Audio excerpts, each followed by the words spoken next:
live. Yeah, we going live. Hey, we going live.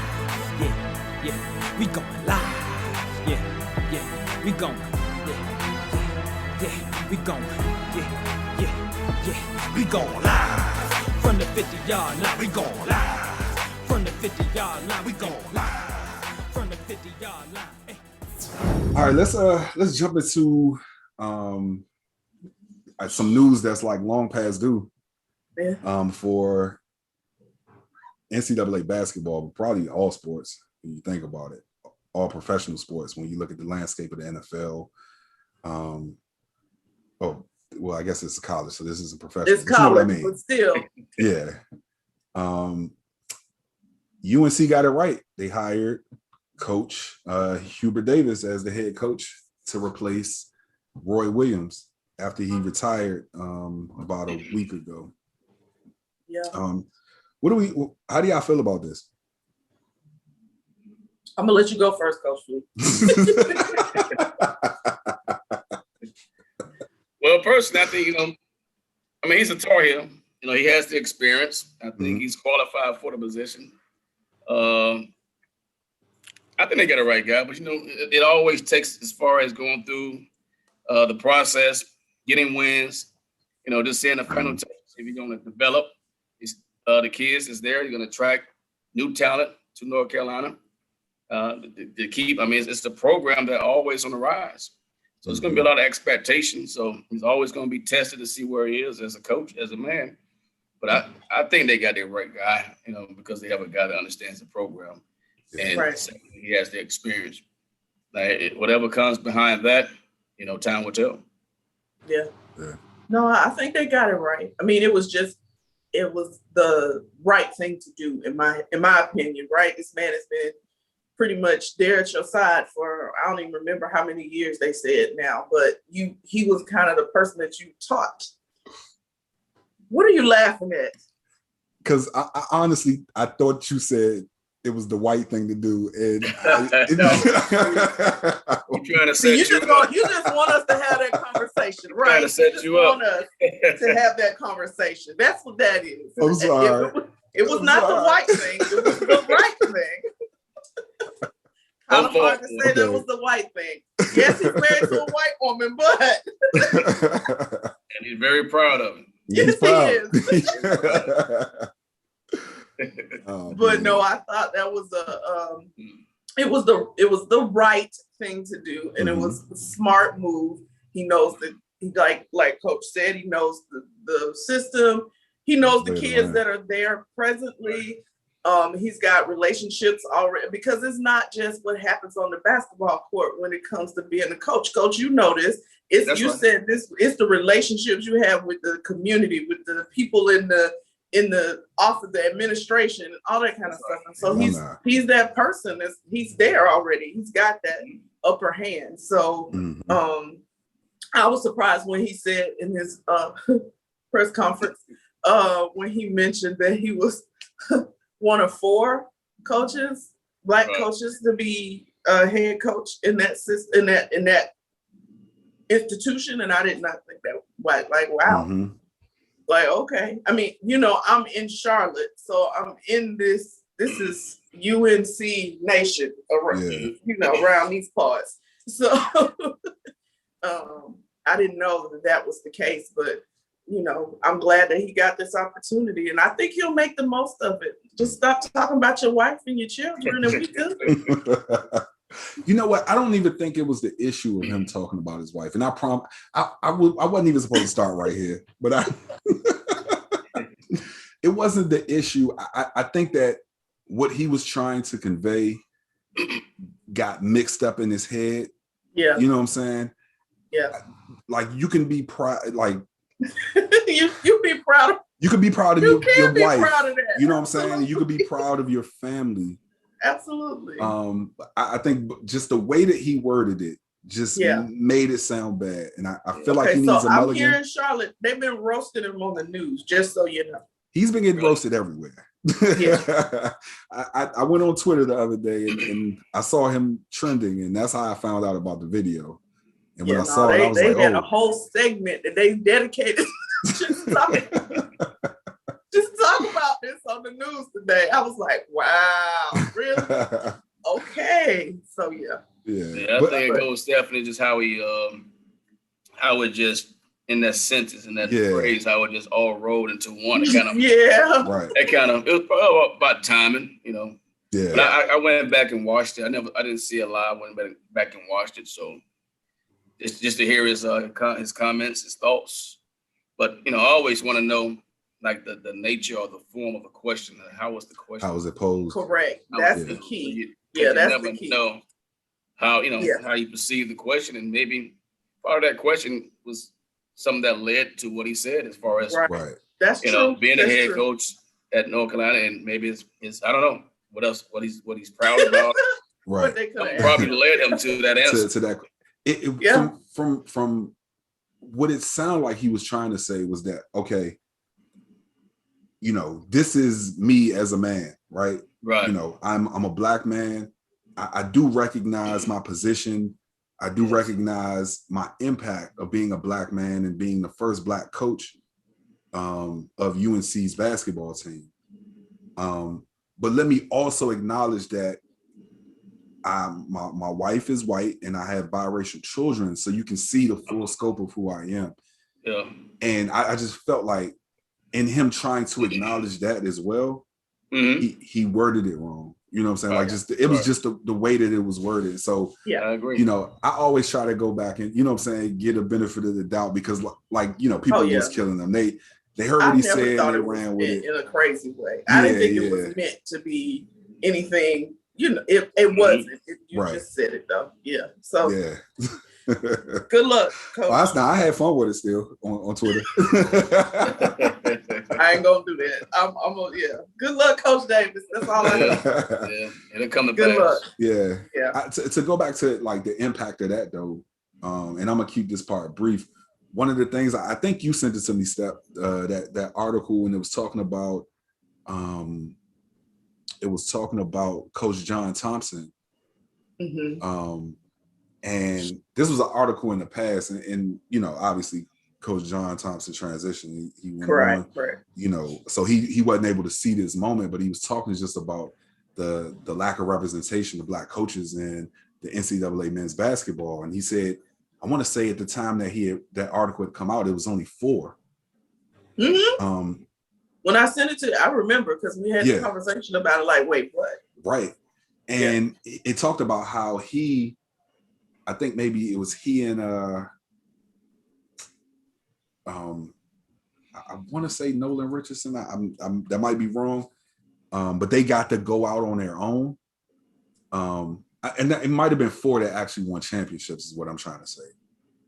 But he talked about Tubby Smith and how Tubby Smith was pushed out of Kentucky after winning the championship, and you know how Black coaches at least in the NCAA basketball just didn't have that type of cachet, so where they could win a championship and write their ticket.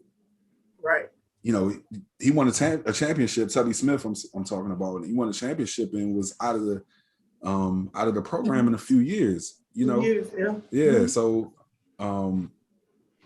So I just wanted to say that to go back to say, I think it's a great deal that UNC got this right, you know, and they hired somebody who was capable, but someone who like he can do the job. You know what I'm saying? This isn't we just hiring him because he's Black and we want to cling to this. No, he's a capable coach. It ain't about to happen no way. Huh? It ain't about to happen no way. But Well, I just wanted to, you know what I'm saying, point to that. Let's jump to this Cincinnati Reds story. And outfielder Castellanos, he got a 2-game suspension. And fine. Yeah. Now, Steph, I know your thoughts on this. You can see my face, right? Yes. Yeah. When we had this conversation, we talked about baseball and how it's already tough to watch a baseball game on TV and how ratings have kind of gone down over the years. And the game just like it, the game used to be America's game. You know, it was America's pastime, and it was the #1 professional sports league in America. And it's been overtaken by the NFL and the NBA. And I think stories like this let you know why. So basically, he got this 2-game suspension and the fine for aggressive actions on the field that they said instigated a bench clearing brawl. Now, what were those aggressive actions, Steph? The man just stood. The man was on the ground, and he was so he was on over him, right? Right. And he just did one of those like with his arms and like you know, like showed a little emotion, muscles, and you know that kind of strong man thing. Right. And that's it. That's what he did. Y'all call that aggressive behavior? Unsportsmanlike? I will give you that. But aggressive? Yeah. Had he kicked him? Had he spit on him? Like, I'm waiting, like, wait. I had to go back and watch it again. Like, all I saw him do was, that's emotion.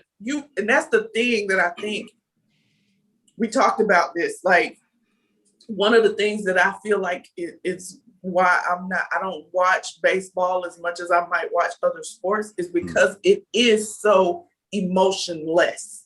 I like to see, you know, that passion in what you do. Now, don't go overboard. I'm not a proponent of being you know, overly all that fanfare and being all in people's faces and fighting and all that kind of stuff. That's not what I'm talking about. But Coach, you with one of the best at the fanfare right now. He started fanfare. Listen, he made fanfare second, right? No doubt. No doubt. So what's wrong with showing a little emotion? I mean, Muhammad Ali, like these, I just think about like top athletes and how they, you know, the thing, even LeBron, like you see emotion. So what's wrong with this man showing some emotion? The problem was when this dude get up and hit and push him, and that's when the whole thing, that's what cleared the benches. How do you would say he incited? How did he incite this? I'm so confused by this whole thing. And I don't want to make this racial. I'm just saying, y'all, that's just crazy, in my opinion, that you would find this man and suspend him because he showed some emotion. Because if you want emotionless baseball, then you probably don't need to have, I don't know. I don't know what that looks like. And like you said, Jarrett, pitchers get to show emotion. But we talked about, that's why I said I didn't want to make it racial, but here we go. Historically, pitchers have been white. It's only been in the last decade or so that we've seen this uptick in pitchers who are, well, I give it 2 decades of pitchers who are, of color, of people of color. But yeah, I'm just like, wait. I mean, because that's no different than a pitcher striking somebody out and standing out there and doing the same thing. Pumping his arm, No different. So how does this man get suspended and a fine? And then how you gonna blame him for people getting off the bench? Was he like, yo, let's go? Like, no. So anyway, you know how, I'm with you. What are your thoughts on that, Coach Flea? I would say, unsportsmanlike conduct. We all can agree on that. I think you can play on the words. You can say aggressive. Showing emotions. I can agree with that as well. But it's just like when NBA, when you dunk on somebody, you stand on, you flex on them or whatever, you get attacked, but they move on. Right. And on football, you catch a touchdown. In college, you spike it In NFL, you can spike it, but if you spike it in front of someone, that's unsportsmanlike. It's a flag. Right. So it's always that fine line as far as from sport and situation to situation.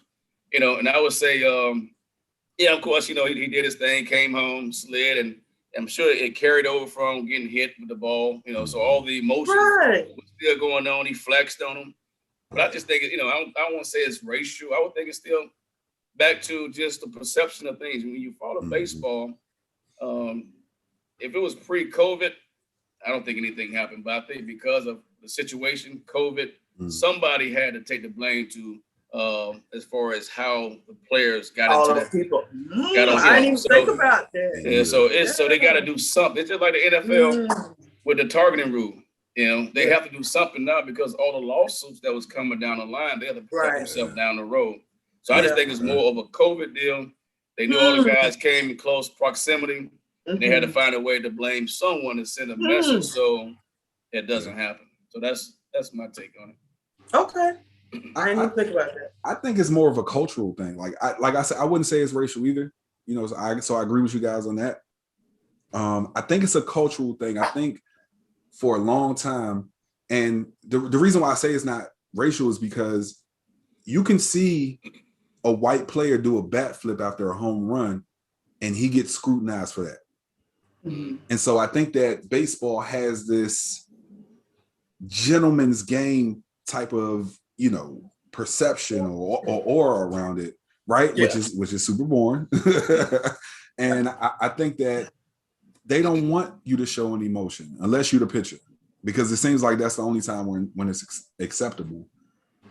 Okay. So to see stuff like that, to see bat flips, to see, you know, some type of excitement, any type of that type of emotion, it's always frowned upon in baseball. And I don't get it. I really don't understand it. I play sports, adrenaline is always pumping. Like, I don't understand. Right. You play sports, that's what you do. I mean, that's part of what makes you good at what you do is the emotion. Right. I don't understand that. But anyway. Okay. Yeah. Okay. All right. All right, let's jump to the NCAA men's and women's championship, and I'll let you guys go because you know my bracket died a long time ago, and I just I said my goodbyes to it, and oh my gosh, that's funny. Well, I'll go. Go ahead, and I'll say that my men's bracket, some things got out of whack, but it all came back together at the end. And the two teams that I picked to come together at the end did come together. However, they ran out of gas. That's all I can say. I had Zag taking this thing all the way, but they ran out of gas. And yeah, so Baylor put it on them. They put it on them bad. And so that ended that for me. Now on the women's side, Arizona, I told you this story, and I don't know that you knew this. Arizona was the only team in the Final Four that was left out of the promo. Yeah, you told me that. Wow. And I think they came in with a huge chip on their shoulder when they played UConn. Because I had UConn, and I had it to be UConn and Stanford at the end. But they messed they came in with the chip on their shoulder, and they took care of UConn. And so it ended up being them and Stanford, but because I had UConn taking the whole thing. But at least I had one team in at the end. It was Stanford was there. I didn't have anybody on either side, so I'm just going to pass it to you, Coach Flea. Yeah, I didn't do a bracket myself, but I kind of watched towards the end. On the women's side, for me, that UConn and Baylor game was the championship game for me. I enjoyed the game. Yeah. I know Stanford did a good job as far as solidifying the championship, but I really enjoyed the UConn and Baylor game, especially the history behind both teams, the coaches. Yeah. You know, to me, it's some dislike between those two coaches. And, so it was fun to watch. And on the men's side, I watched UCLA. I thought they would go further. Gonzaga always a solid team, shoot well, play very hard. Right. Very good program. They do a very good job year in and year out when it comes to Gonzaga. but I just think they was from the beginning just overmatched with Baylor. I think Baylor had more length, more athleticism, and they came out and was on fire. And I enjoyed the women's side this year than the men. Actually, the games on the women's side, close games, and some great basketball on the women's side. Yeah, that's all I watched this year. I didn't even watch any of the men's games. I only watched the women's game. But that's always been my stance. Like, I just like women's basketball. Yeah. I caught mainly the highlights for most of them, but as far as like actual games watched, I watched more of the women's games as well. Mm-hmm. And you had mentioned, what was that, the Baylor UConn game? Mm-hmm. Yes. I think that South Carolina, was it South Carolina UConn or South Carolina Baylor? Where like the putback went awry, and that's how South Carolina ended up losing. I can't remember which game that was, but that was the game that I saw, like, and I watched that one to the end, and I was like, man, but to see Don Staley, who's the head coach of South Carolina, take it in stride and say, yo, we just gonna have to get back here next year, and you know what I'm saying, so that was good to see. Like, I love seeing like that part of it, and especially with Don Staley being someone who I won't say that I followed her closely, but you know her career, right? I know her career, you know what I'm saying, and so like to see her be a coach, be on that side of it now, and doing some of the things that she's doing, like so was Arizona's coach.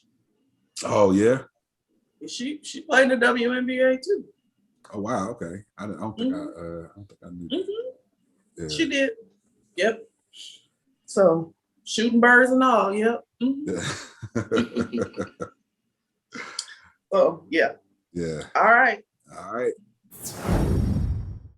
Now put the cameras on me. Put the cameras on me. Put the cameras on me. Put the cameras on me. Put the cameras on me. Put the cameras on me. Put the cameras on me.